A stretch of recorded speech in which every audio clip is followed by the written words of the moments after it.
Salam, hər vaxtınız xeyir olsun. Əzimlikə hazırlaşan fizik tərbiyə müəllimləri.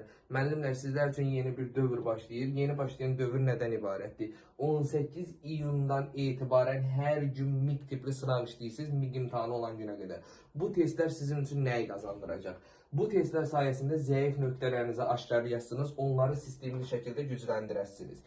Gerçək imtahan formatında hazırlanmış suallar deməyək, imtahandan qat-qat çətin hazırlanıb. Yəni, imtahan səviyyəsi elə bilin ki, tutalım, 50% imtahan səviyyəsindən ağır suallardır. Onu da əvvəlcədən qeyd edeyim. Yəni, MIQ-dən ağır testlərdir.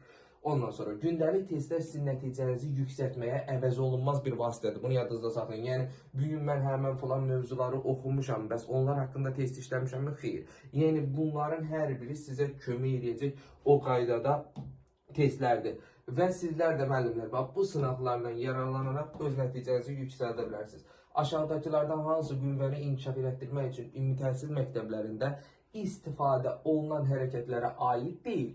Bunları bilmək. Baxın, bu tip sınaqlar işləmək istəyirsinizsə, MIQ-də nəticənizi yüksəltmək istəyirsinizsə, yeni açılan qruplara qeydiyyatdan keçə bilərsiniz. Hər kəsə uğurlar arzulayıram. Allah çıxdığımız yolda heç birimizi utandırmasın.